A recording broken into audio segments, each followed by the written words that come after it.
Hi guys! Good afternoon! Welcome back to our channel. So today ay meron tayong panibagong sit-down video. And this is in collaboration with my friends Jezz Xiel and Amy and Anthony. Actually, we did a collab last month and napag-isipan namin na mag-collab again. And this time, we will be sharing with you our pregnancy and birth story. So it's basically all about our babies, which in my case, all about Paris. So if you are interested to know, please keep on watching.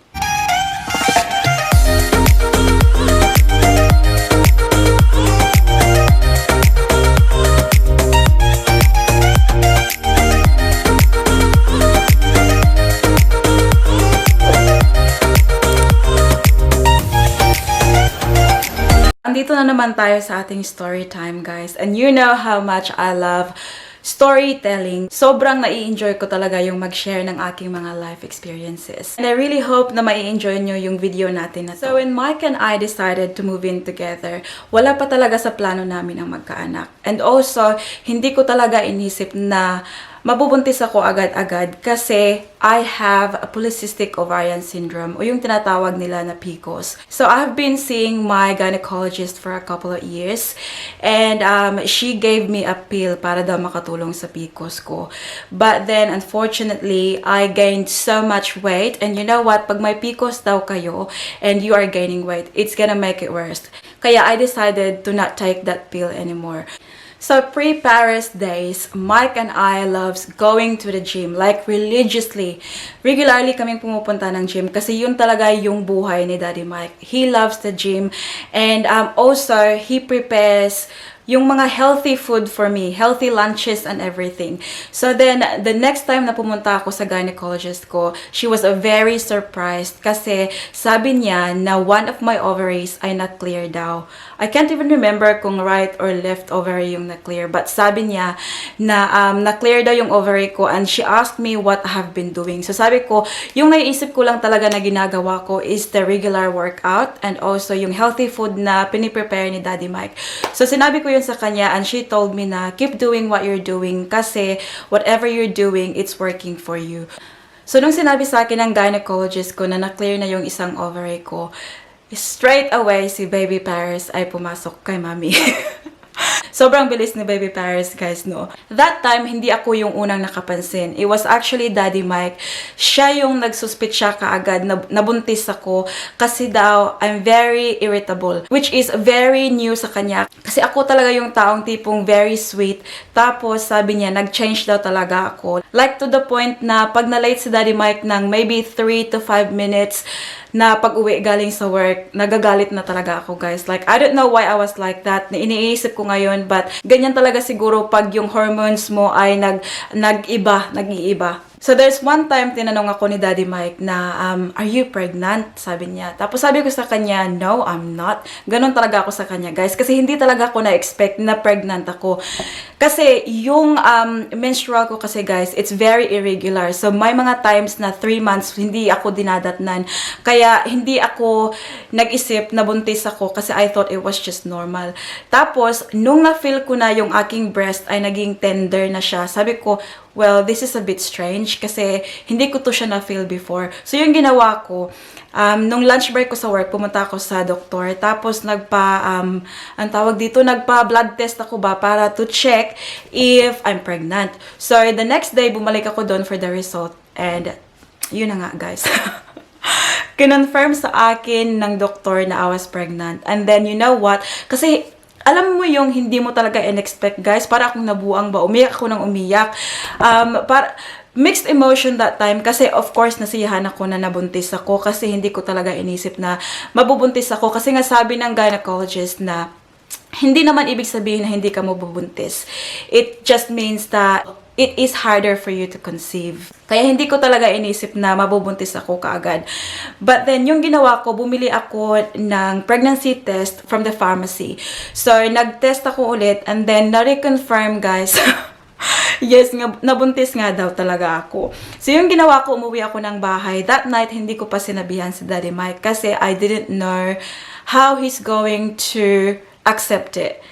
how he's going to react. Kasi nga kaming dalawa, wala pa talaga sa plano namin yun. And also guys, there you go. There's another trivia for you. So Mike and I, nung nag-move in kami, we decided na mag-take kami ng 6 months off from work. So gusto namin na mag-travel kami 3 months in Asia and 3 months sa Europe kasi gusto namin pumunta ng Paris. And then, yes guys, so this time, imbis na kami yung pumunta ng Paris, si Paris yung pumunta sa amin. So yan yung dahilan kung bakit Paris ang pangalan ng ating baby girl ngayon. So that time, hindi ko talaga alam kung paano ko sabihin kay Daddy Mike. And then yung ginawa ko guys, kasi diba bumili ako ng pregnancy test, I put it sa drawer ni Daddy Mike kung saan nakalagay yung mga socks niya. Kasi sa umaga, mas nauuna siyang nagigising sa akin. Kasi earlier siyang pumupunta ng trabaho. So yung ginawa ko, nagpatulog-tulog ako guys. Gising ako noon, pero drama si atin yun na tulog. Kasi gusto kong malaman kung anong magiging reaction niya. So, hindi ko siya sinabihan, ang tawag nun yung face-to-face na pagsabi sa kanya na buntis ako. Yung ginawa ko lang, yun nga, nilagay ko sa drawer niya para makita niya sa umaga. Kaya, yung nangyari guys, he was getting ready and he was actually waking me up. Sabi niya, Baba, wake up. Anong oras na? Magtatrabaho ka pa. But I was like, acting lang na, hindi ko narinig. Nagpatulog-tulugan talaga si atin yun. And then, nung time talaga na inopen niya na yung drawer ng kanyang mga socks, guys, yung heart ko talaga ay bub, bub, bub. Kasi, ewan ko, parang mix of takot and excitement. Kasi nga, diba, palagi ko na itong sinasabi, hindi talaga namin pinano at hindi namin in-expect. And then, alam nyo guys, yung ginawa ni Daddy Mike. As soon as nakita niya yung pregnancy test, he came to me straight away and he hugged me and he said, I love you. Aww. And since that moment, guys, yun bang parang gumanda na yung loob ko, yung bang wala ng takot and excitement na lang yung nadama ko. Kasi na-feel ko na Daddy Mike was very excited too. From then on, then meron na kaming mga exciting things na ginagawa. So at first yung ginawa namin, we went for our first scan para malaman kung ilang weeks na talaga si Paris. So we went in and that was the first time that we seen Paris's heartbeat. And parang tuldok lang talaga guys. Like, tayong lahat dito sa mundo ay parang tuldok lang talaga. And then, I was very emotional, alam nyo yun. Lahat naman siguro ng mami makaka-relate, diba? So, the first time na maririnig nyo yung heartbeat ng inyong anak, of course, it is such parang out of this world na feeling. So, Mike and I was very happy, of course, nung narinig namin yung heartbeat ni Paris for the first time. So then, nalaman namin na Paris was actually 7 weeks na sa tiyan ko. And napaisip ako na, oh my God, 7 weeks. So that's nearly 2 months, diba? And napaisip ako na parang, oh my God, like hindi ko alam na buntis ako for the last 7 weeks. But then, hindi ako nag-worry kasi guys, I don't have any bisyo. So, hindi ako umiinom, hindi ako nagsisigarilyo. So, I know na wala akong ginawang masama para makasama doon sa baby sa tiyan ko. So, when Paris was 10 weeks sa tiyan ko, we did the NIP test. Yun yung test na saan malalaman nyo na yung gender ng baby. So, kasi kami ni Mike, we are first-time parents. So, very excited kami. And hindi na kami makapaghintay. So, gusto na namin malaman yung gender ng anak namin. And that time, I think we paid more than 400 Australian dollars para lang sa test na yan. And the result came back, and yun ang sabi ng doktor na we are having a baby girl. So, then na-confirm namin na yung pangalan talaga niya ay Paris. And when Paris was 12 weeks sa tiyan ko, we did a 12-week scan.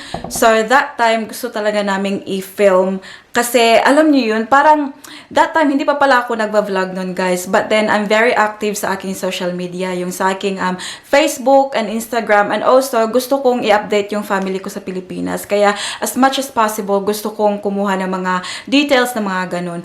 But then, that time talaga, guys, sabi nung, anong tawag nun, guys? Yung nag-check ba, gumagawa ng scan, bawal pala guys, hindi pala siya pwede, pero nakakuha na si Daddy Mike ng little clips, and pag nakita ko yun guys, ilalagay ko dito para makita nyo rin. Paris was very active. Nakikita nyo naman kung gaano ka-active si Paris ngayon guys, and from that video, from that clip, she was only 12 weeks sa tiyan ko, but she was very active talaga guys. She's like, parang nagtumbling-tumbling siya ng ganun, and you know what, again, another emotional day for us kasi knowing that our baby girl is doing well sa tiyan ko, it makes me very, very happy. At 19 weeks, Daddy Mike and I decided na we'll go for a holiday. So, tinawag namin yung baby moon, guys. So, pumunta kami ng Malaysia for a week. We stayed in Langkawi. Ang sobrang ganda talaga ng place na yun, guys. Super relaxing lang talaga na pagkagising namin ni Daddy Mike. We go for a walk sa beach. Then, may pool kami. Meron kaming lagoon sa harapan. Everything is just there, guys, na kailangan namin para ma-relax kami. And, we took that advantage kasi pag, di ba, medyo malaki na yung tiyan mo, hindi ka na pwedeng sumakay sa aeroplano kasi baka may tendency na magkaanak ka sa airplane and all. So at 21 weeks, we did another scan and that time, pinili namin yung 3D kasi alam niyo yung excitement.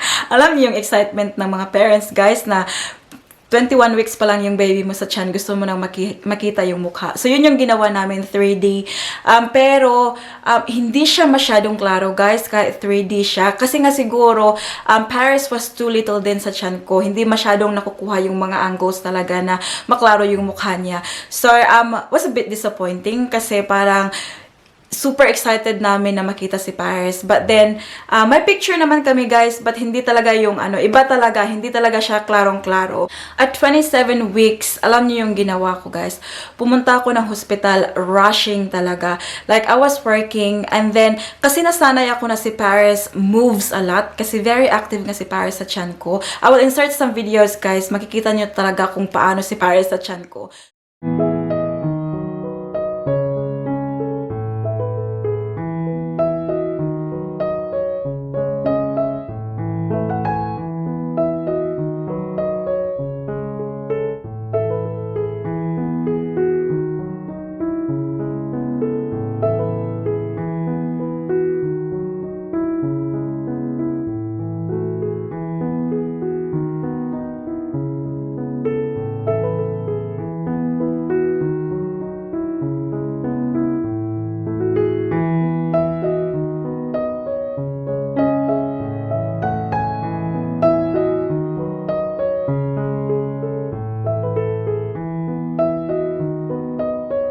But then, I was at work that time. Sinabi ko sa boss ko na I'll take the day off kasi gusto kong pumunta sa doktor. Kasi nga, guys, parang whole day na siya na hindi nag-move si Paris. And parang natakot ako ba?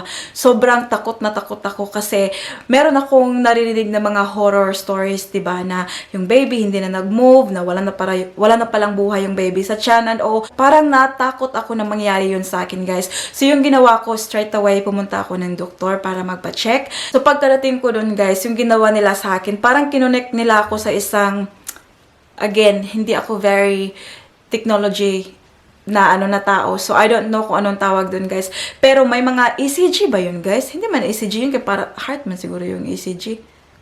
Anyways, guys, minonitor nila si baby Paris, kung ilang heartbeat yung pinoproduce ni Paris every minute, yung mga ganun-ganun. I stayed there for a little bit. Tapos, sumunod din si Daddy Mike from work. Si Daddy Mike talaga, guys, siya yung nagpapakalma sa akin. So, because I was very scared that time, yung heartbeat ko din, dug, ganun.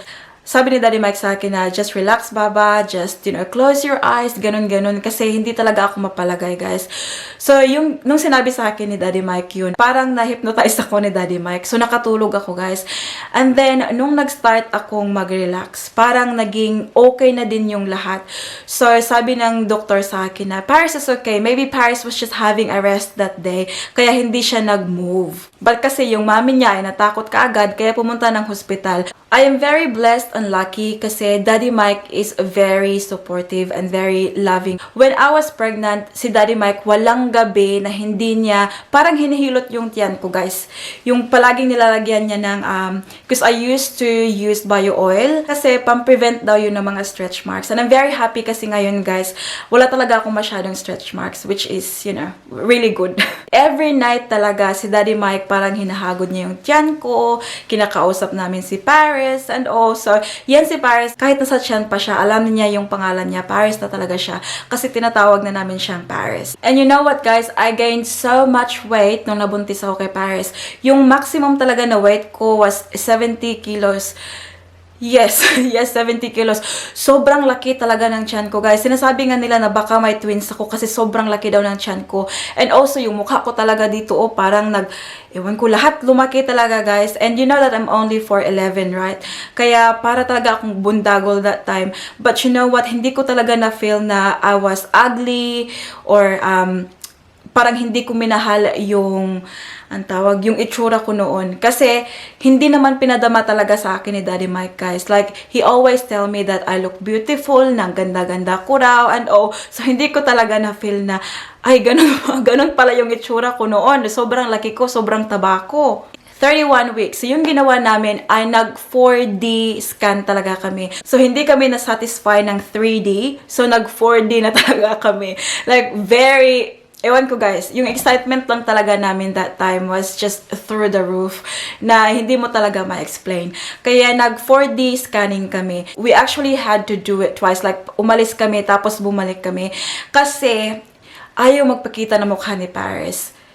Sinasabi nung nag-scan na yung kamay ni Paris is always doon ng ganun. So, hindi siya nagpapakita ng kanyang mukha. Siguro gusto ni Baby Paris na surprise lang talaga. Pero yung parents niya ay super excited man.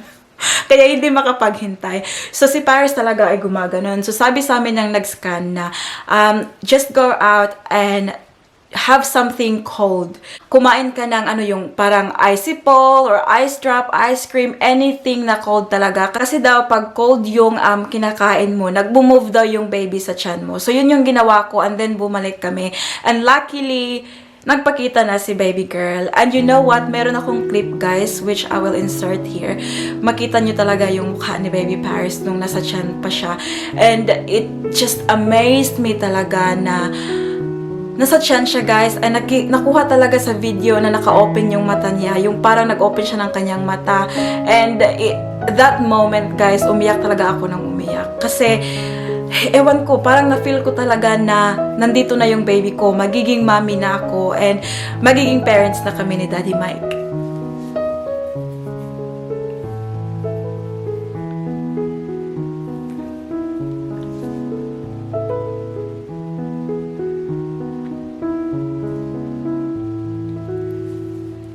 So, when my tummy was around 33 weeks, nag-seminar kami ni Daddy Mike. Kasi dito, pag malapit ka ng mga anak, kailangan may seminar ka, yung kakausapin ka ng midwife, and, I don't know, just letting you know what's, what to expect, ganun. So, normally, yung ginagawa pag ganyan, guys, seminar, pumupunta ka ng hospital, tapos yung mga buntis din, pumupunta. So, it's kind of isang klase ba? Isang one class kayo. Tapos, yung nangyari, I don't know what happened then, pero hindi kami nakasabay ni Daddy Mike doon. So, we had to do it privately. So, we paid a midwife para gumawa nung class na yon sa bahay namin. So, pumunta siya sa bahay namin and nag-one-on-one kami doon. And you know what, guys? This is something na very special talaga na hindi ko makakalimutan kahit kailan. So, one of the things na pinagawa niya sa amin, well, tinanong niya sa amin was, the question goes to Mike and it goes to me as well. So, yung kay Daddy Mike is that, sabi niya na list 3 things na you think Jovi would need during the labor. And yung bagay na gusto mong gawin para kay Jovi habang nasa labor siya. Yung para sa akin ay list 3 things na you want Mike to do while you are in labor.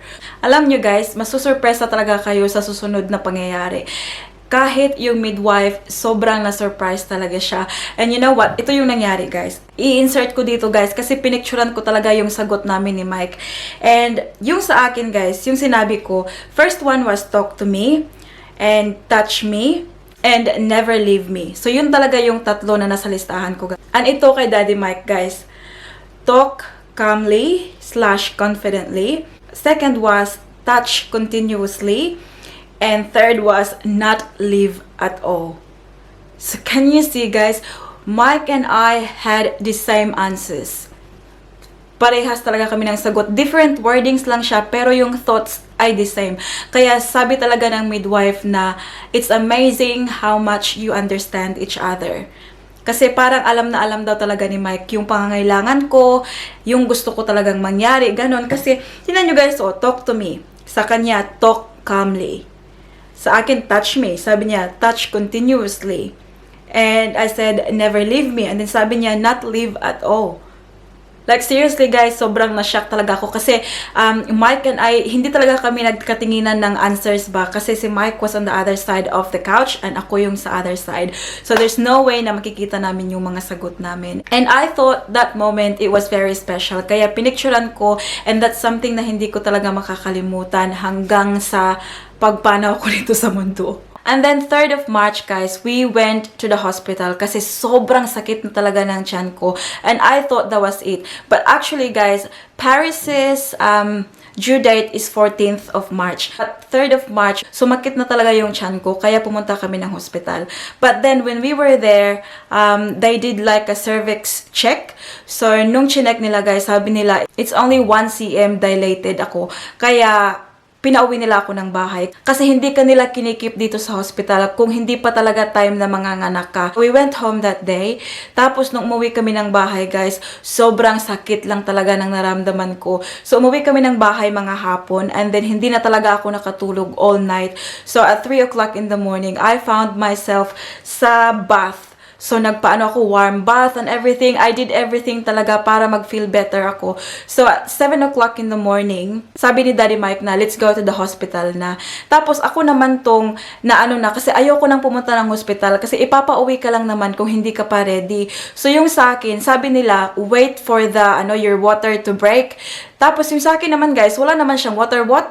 Sabi ko kay Daddy Mike na ayaw kong pumunta ng hospital until mabasag na yung panubigo na ako ba. Kasi sayang lang din naman yung time ko. Masakit na yung nararamdaman ko. Tapos pupunta pa ako ng hospital. It's very, very painful. Pero yung hospital bag namin, guys, ready na yun siya weeks before the due date. Kasi yun talaga yung sabi ng doktor na at midwives talaga na get everything ready. Para naman if time na manganganak ka na, just grab it and go. Sabi ni Daddy Mike, let's go. Tinawagan ko yung bestie Ron ko, guys, that time. But you know what? Yung bestie ko pala, I drunk that night. So, hindi niya nasagot yung tawag ko. Buti na lang, yung friend ni Daddy Mike, tinawagan niya para siya yung mag-drive sa akin sa hospital. So, dumating ako ng hospital mga 8 o'clock ng umaga, guys. And then, pumunta kami sa reception and all. And then, from reception, guys, hindi na talaga ako makalakad. Like, seriously, sobrang sakit na talaga ng nararamdaman ko. Sabi ko talaga sa kanila na kailangan ko na ng wheelchair. So, kinuna nila ako ng wheelchair, tapos pumunta kami sa taas. Nung nandun ako sa bed, guys, para i-check nila, kasi always nilang chine-check yung cervix nga, kung how many centimeters na ba na dilated ako. Nung dumating kami doon, guys, I was only 3 centimeters, I think. And then, nung nasa bed ako, tsaka ko lang parang na-feel na may tubig. So, I think na yun na yung panubigon. Yun na yung water ko. Nag-break na siya. Nung nasa delivery room na ako, guys, like, seriously, parang umiiyak na ako kasi natatakot ako, guys. Diba meron tayong naririnig ng mga stories na parang namatay dahil sa pagpanganak, ganun. So, sobrang takot ko talaga. And I was very happy and lucky na Mike is allowed inside. So, nandun si Mike the whole time, hinahawakan ko yung kamay niya. And he always say to me na, kaya mo yan, malapit na, ganun. Parang binibigyan niya ako ng lakas ng loob talaga. And sinasabi ko na talaga sa kanya na, if ever mawala ako, alagaan mo yung anak natin. Sobrang OA lang talaga ni ate yun, nung time na yun, guys. But I was really scared kasi yung sakit na naramdaman ko, hindi talaga biro. I had an option, guys, na mag-epidural. So, yung i-inject yung likuran mo ba para wala kang maramdaman na sakit. But then, before ako pumunta ng hospital, sinabi ko na talaga sa sarili ko na gusto kong natural yung birth. Ayaw kong may mga, yung mga injection, kasi natatakot din ako, guys, sa mga ganun. So, sabi ko, I want natural. Nung nasa delivery room na kami, guys, na sobrang nakikita na talaga ni Daddy Mike na nasasaktan na talaga ako. Sinabi sa akin ni Daddy Mike na, just take the epidural. Kasi naman, if hindi naman yan siya safe, they will not introduce it to people. Kaya sabi ni Daddy Mike, just take it. Kasi siguro nasasaktan na din si Daddy Mike na tinitingnan niya ako na nasasaktan. Kaya sabi niya, just take the epidural. So sabi ko, sige na, kunin ko na yung epidural. Tapos nung pumasok yung doktor, guys, sabi ng doktor na, it is too late now kasi lalabas na yung bata. And you know what, guys? Like, seriously, the whole time sinasabi nila na, just last push. One more push, one more push. Like, I think there's 1,000, one more push yung sinabi nila bago lumabas si Paris. Sabi ng midwives na kailangan akong i-cut kasi sobrang tagal na nagpupush ako pero hindi lumalabas si Paris. So, sabi ng doktor, pumasok siya. May hawak na siyang gunting. Kasi ikakat na nga ako, guys. Tapos, sabi ng doktor na, I don't wanna do it. I don't wanna do it. I think Jovi can do it. Come on, Jovi. You know, push harder. So, yung ginawa ko, guys, sobrang push ko talaga ng push. Tapos, sinabi ko talaga na, Paris, come out! Nung sinabi ko na Paris, come out, guys, ayun, lumugwa si Paris. Lumabas si Paris. And that was 2:37 ng hapon, 4th of March. And that was the most beautiful life, guys, sa buhay ko. Kasi, the first time na nakita ko si Paris, straight away, guys, alam nyo, nilagay nila si Paris dito sa dibdib ko. And Paris was actually looking at me, was looking around the room, and also diretso na siya sa didi ko. It's very amazing, right, na yung mga baby ba, pagkalabas nila, alam na alam nila kung saan yung pagkain nila. Paris came out and she was only 2.9 kilograms. And you know what? Hindi talaga ako na-expect, guys. Sa sobrang laki ng tiyan ko, and Paris was only 2.9. Sobrang liit lang talaga ni Paris nung pinanganak ko siya. And that night, we stayed in the hospital. Tapos si Daddy Mike kailangan niyang umuwi kasi hindi siya pwede sa hospital. So it was just Paris and myself the first night together. Then the whole night, hindi ako natulog, guys, kasi palagi ko lang tinititigan si Paris. Like, I always think na, ay, ipapadede ko na siya kasi every 3 hours na interval. So one night lang kami nagstay sa hospital, guys, kasi everything was well with me naman. So they let me go home the next day. And then, dun, guys, nag-start na yung parenthood namin ni Mike. Actually, at first, sabi ko kay Mike na gusto kong papuntahin yung sister ko dito para matulungan ako. Kasi nga, 'di ba, first time kong magka-baby, and another set of hand would be very handy. Pero sabi ni Daddy Mike na gusto daw niya na i-cherish daw namin yung parenthood, and gusto daw niya na gawin daw namin yung parenthood na kami lang. You know what, guys? That was one of the best decision na ginawa namin ni Daddy Mike. Kasi because of that, we grew so much. Like, kaming dalawa ni Daddy Mike, marami talaga kaming natutunan as parents, and it helped us to be better parents. And yes, it was really hard to be away from the family, guys, habang buntis ka. Kasi, di ba sa Pilipinas, nandun yung mama mo, nilulutuan ka, ganito, ganyan. But then, Daddy Mike made it really easy for me, guys. Like, he was there, full support talaga, and hindi niya talaga ako pinabayaan. Kaya I'm very, very thankful to Daddy Mike. When I had Paris, Daddy Mike took 1 month off sa trabaho niya. So, he was at home just looking after me and Paris, and also cooking lunches and dinners and everything for me. So, that's why, even though malayo ako sa mama ko, malayo ako sa pamilya ko nung nagbuntis ako kay Paris, everything was fine with me. Kasi, I know that Mike was always there for me. Well, guys, I think mahabang-mahaba na tong video na to, guys. See, nakita nyo na how much I love storytelling, guys. Kaya, oh my God, pasensya na talaga. And I really hope na hindi kayo na-bored sa video natin, guys. Maraming salamat, as always, sa paglaan nyo ng time nyo na manood ng video na to. And again, please make sure na i-check nyo rin yung videos ng aking mga friendship, Jezz Xiel and Amy and Anthony. They're also making a video similar to this, guys. So, sana ma-enjoy nyo rin yun. That's about it for today's video, guys. I hope that you enjoyed. Please don't forget to give this video a thumbs up if you like it, and also make sure to hit the subscribe button to be a part of this family, and make sure na i-hit nyo rin yung bell button para always kayong notified sa ating mga bagong videos. Don't forget to be good, and if you can, be careful. Love you guys. Mwah. Bye.